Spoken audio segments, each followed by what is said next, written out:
عقیدہ توحید والے لوگ تگڑے مضبوط. بس بات ختم کرنے لگا ہوں.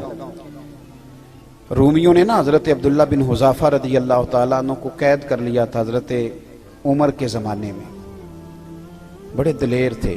نوجوانوں ایک بات آپ سے کر دوں, جس آدمی کی نظر میلی ہو یا وہ لقمہ حرام کھانے والا ہو وہ بزدل ہو جاتا ہے. اچھی طرح سمجھ لیں.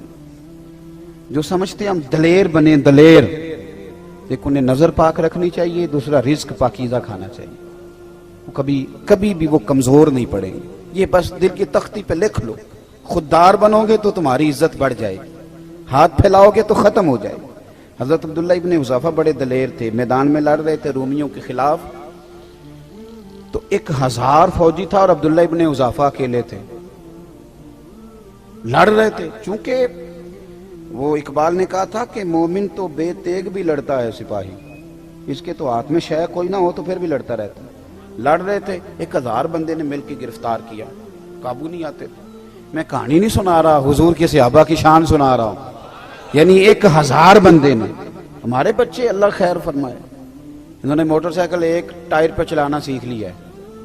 باقی کوئی دنیا کا کام وہ باہر جا کے کریں گے, پاکستان میں نہیں کریں گے. ہر چوتھے بیٹے سے پوچھو آپ کیا کرتے ہیں, کہتے کاغذ جمع کرائیں باہر جانا. تو جب جاؤ گے تو چلے جانا, یہاں تو کچھ کرو. کچھ نہیں ملتا تو ریڑھی لگاؤ, کچھ نہیں ملتا تو کریانہ ڈالو. ایک پیشہ دنیا میں برا ہے, وہ ہے ہاتھ پھیلانا. باقی کوئی پیشہ دنیا میں برا, حضور نے تو تعریفیں کی ہیں محنت کر کے کمانے والے. سنو دوستو, عبداللہ ابن حذافہ جب گرفتار کر لیے گئے تو روم کے بادشاہ نے کہا اسے قتل کر دو, لیکن اس کا وزیر کہنے لگا بندہ بڑا قیمتی ہے, ہم 1000 تھے تو قابو نہیں آ رہا تھا, اسے کسی طریقے سے اپنے لشکر میں شامل کرو. اس نے کہا ٹھیک ہے, 2-4 چیزیں ہوتی ہیں جن کی وجہ سے بندے قابو آ جاتے ہیں. وہ پتے پھینکو. ٹھیک ہے, جناب عبداللہ ابن حذافہ کو بلا لیا تو بادشاہ کہنے لگا تیری مرضی کے پیسے, معاذ اللہ تو اپنا دین چھوڑ کے ہمارے دین میں آ جا, ویسے تیری مرضی کے.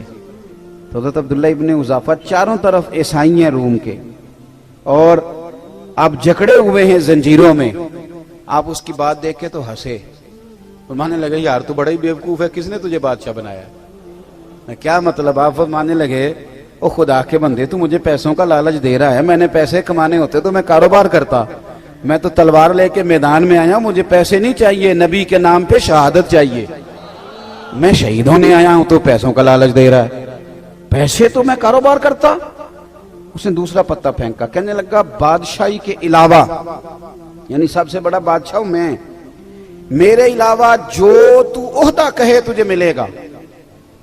پارٹیاں بدل نہیں جاتے لوگ ایک وزارت کی وجہ سے, 5 سال کسی اور کی تعریفیں, اور چھوٹی سی اشارہ نہیں ہوا تو پھر فوراً سجدہ صاف کر جاتا ہے. وہ کہتے ہیں مجھے تو پتہ ہی نہیں چلا, کتنے دن پورے 5 سال کوئی پتہ نہیں چلا. یہ کمزور قومیں ایسا کرتی ہیں. نظریاتی لوگ اس طرح کے, شرم آتی ہے اس طرح کی باتیں کرتے ہیں. جو نظریاتی لوگ ہوتے ہیں وہ بکاؤ مال تھوڑا ہوتے ہیں. میرے بھائی غور کیجئے گا, کہنے لگا میرے علاوہ جو عہدہ تجھے چاہیے ملے گا.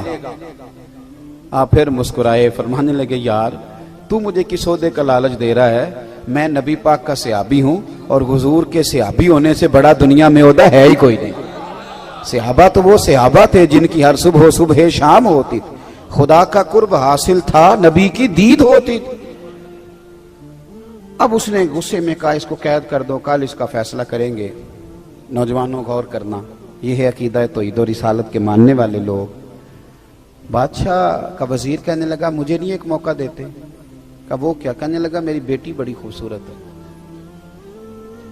میں کیا کروں, میں تو اس ملک میں رہتا ہوں جہاں کا نوجوان لڑکیوں کے اسکول کے آگے کھڑا ہوتا ہے, کالج کے آگے کھڑا ہوتا ہے. ڈھیر ساری بچیاں پڑھ سکتی تھی, اس لیے ماں باپ نے کالج سے اٹھا لیا کہ مسلمانوں کے بچے تنگ کرتے ہیں, یہودیوں عیسائیوں کے نہیں, ہمارے اپنے.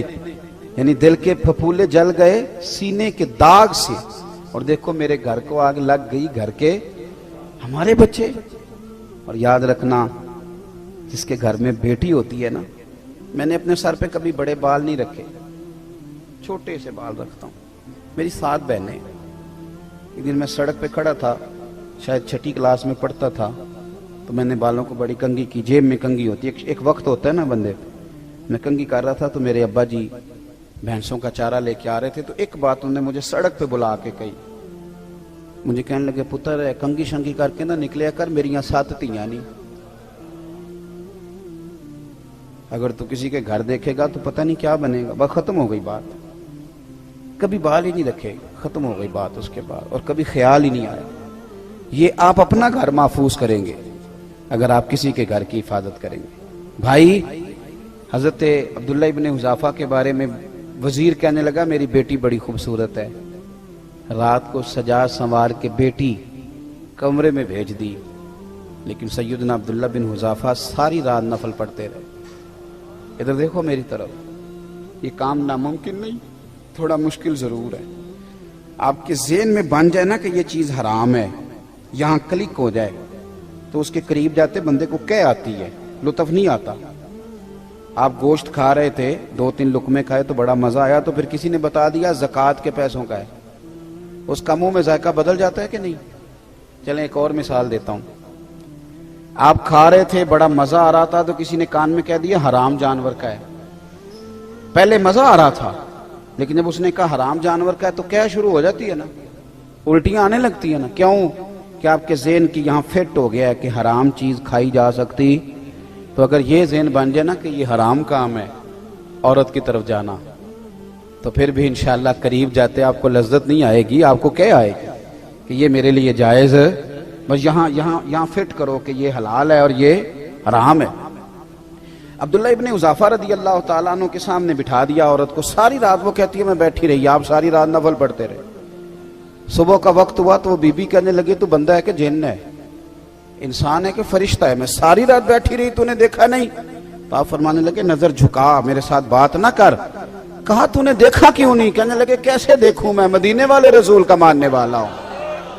صبح دروازے پر دستک ہوئی, وزیر نے دروازہ کھولا تو بیٹی سے کہنے لگا بیٹی کیا بنا؟ تو کہنے لگی پیچھے ہٹ, تو نامحرم ہے, میں تو مدینے والے کی غلام بن گئی ہوں. اس نے کہا کس طرح؟ کہنے لگی جس کے غلاموں کی یہ شان ہے, آقا کا کیا درجہ ہوگا. پھر بادشاہ نے بلایا, کڑائی میں تیل گرم کیا, کہنے لگا انہیں جلا دو. جب کڑائی میں پھینکا جا رہا تھا تو آپ رونے لگے. تو بادشاہ پوچھتا ہے ڈر گئے ہو؟